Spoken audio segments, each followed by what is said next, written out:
Hey guys, Dallas here from Dun & Watson. Today I'm just going to be explaining to you how our locking lever bars work and what you'll be receiving if you order one.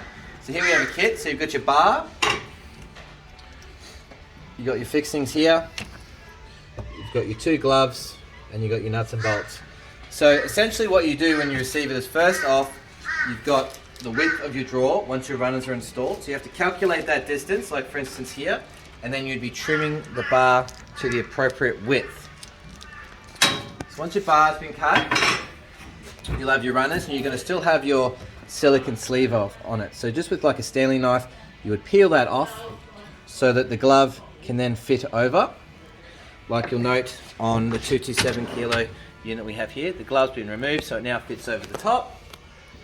And then that's where this smaller nut and bolt come into play, and they obviously go through this pilot hole here and secure the lever inside the glove like so. Then obviously once your bar has been cut to the appropriate width and you've got your gloves now on, you would just be simply lining it up like we have here.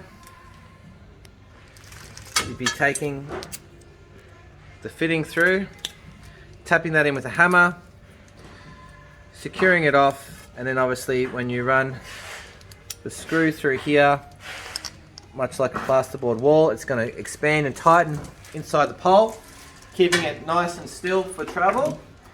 So if you do have any questions, please don't hesitate to give us a call or flick us an email.